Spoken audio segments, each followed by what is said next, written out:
Do please sit.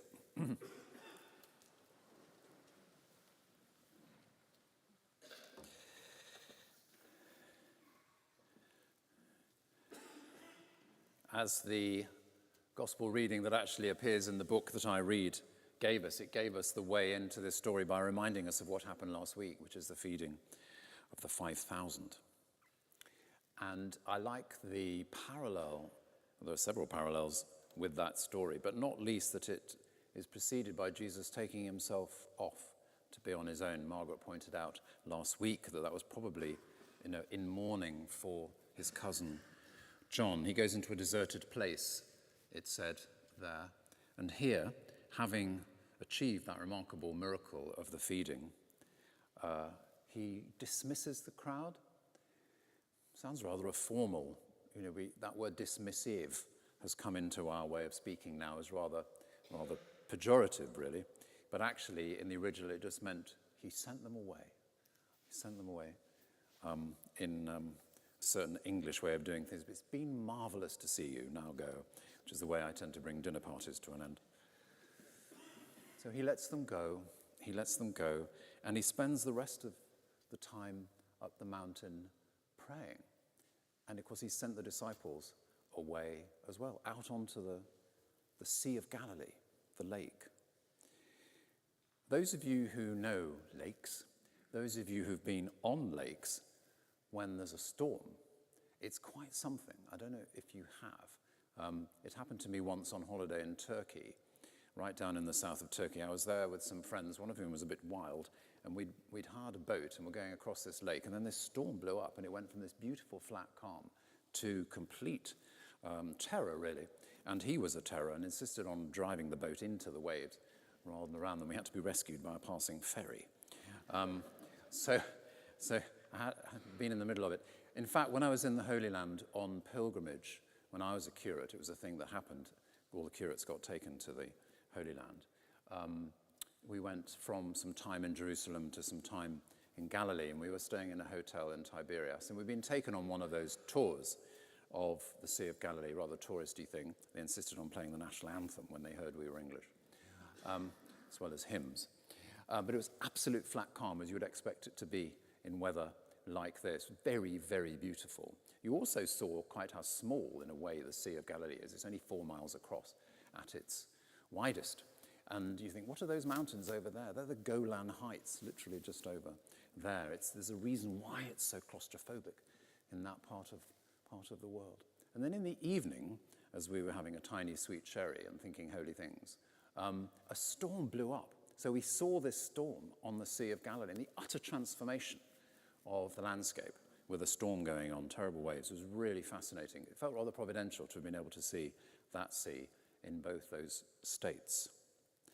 So there they are, no longer on a smooth surface, but with waves coming at them. And this extraordinary moment happens. Jesus just begins to appear in front of them, coming towards them. When thinking about the miracles of Jesus, I think it helps to distinguish in our minds the different kinds of miracles that there are. That there are miracles that happen to him, so his birth, his resurrection, his ascension. Then there are the miracles he performs, which we probably most readily identify with, which are the miracles of healing.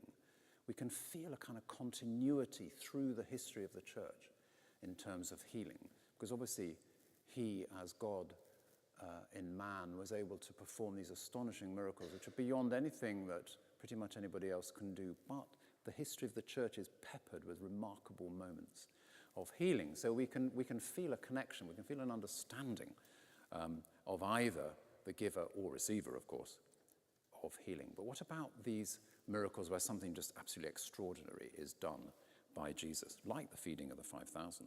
Well, here comes another one, him walking on the water. And there are those who want to sort of say, oh, it's just a kind of literary convention. It's just a way of writers 2,000 years ago in classic style saying this is how amazingly important Jesus was. It's as though he walked on the waters. And I think we can hang on to what is utterly fabulous in this story, just the story itself, but the fact that Jesus could walk on water. The quote I sometimes use is Frank Skinner, you know, the comedian who's a Catholic, was in a kind of intense conversation with Rowan Williams about such things. And they got to the virgin birth, and Frank Skinner just said, I think if you said God created the whole of the world, then all bets are off. Miracles are okay. Such a great line, all bets are off. So there they are, in the dark, in these mountainous waves, and Jesus just appears in this miraculous way. And you can see them thinking, people don't walk on water. Even the Jesus we've been with has not done this before. This is freaking us out. Are we all having a collective kind of moment here? And he says this wonderful thing. Yes, take heart. Yes, do not be afraid. One of the great things said when a divine revelation happens to people throughout the Bible. But he says, in this translation, it is I. Now that's a translation of these two little words. In the Greek, it's ego eimi. It's literally I am, and it's quite emphatic with the ego, like our word ego. I am. It's the divine name. It's the name that God says to Moses out of the burning bush. It has this extraordinary resonance. You get this I am phrase coming out of Jesus' mouth in all sorts of different ways. Sometimes he goes on to say, I am the bread of life. I am the true vine. I am the good shepherd. But sometimes he just says, I am. Freaks out the scribes and Pharisees because they hear it straight away, what he's saying. But here it's another epiphany. So it's not just doing this extraordinary thing which is against the laws of nature, giving his divine nature, but him saying, him confirming it, I am. And Peter's response is absolutely classic, isn't he? In that lovely impetuous way. Oh, me. Let me come. But I love the fact that he says, well, if it is you, sounds a bit like putting God to the test, doesn't it? If it is you, tell me to come. It's almost like he needs to be allowed to try. And try he does. And it works for a bit. Until he thinks, oh my goodness me, what on earth? It's like I was levitating in this pulpit, and I suddenly realized there isn't actually a floor that I'm standing on, and I disappear from view. And I think it's the most beautiful way of thinking about our life of faith and our relationship with Jesus when things get difficult. Which is to say, of course he's there, ready to say, come on. But he is there. So even if we don't ask, he is there. But in the midst of the storms of life, whatever they are, and they're so many and various for all of us and each of us, he says, come on. You can do it.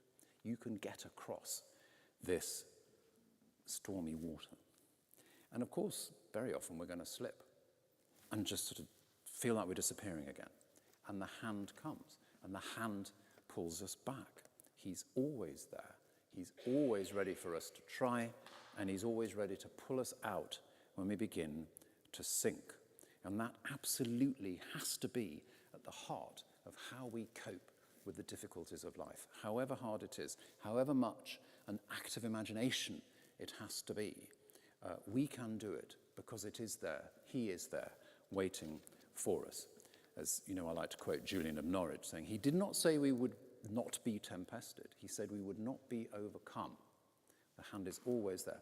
And our life, our pilgrim life as Christian people is characterized by falling down and having to get up again. Sometimes we help each other, and that helping up is Jesus through another's arms or words picking us up. So we must always reach out. We must always try, however impossible or even miraculous it seems, because if we fail, he picks us up and we can just try again. I love how Jesus says, you of little faith. He doesn't say you of no faith.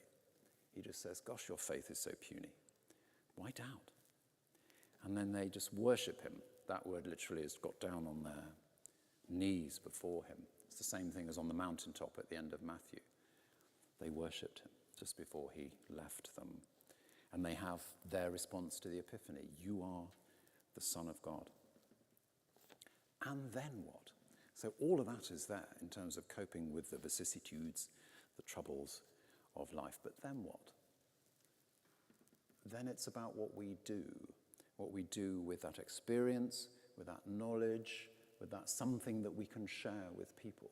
Because part of the gospel we want to share, part of being Christian people for other people, is to be able to help others up and to tell them that that's there for them. It's part of the good news. And that's where it just links nicely back into the last sentence of the Romans reading. How beautiful are the feet of those who bring good news.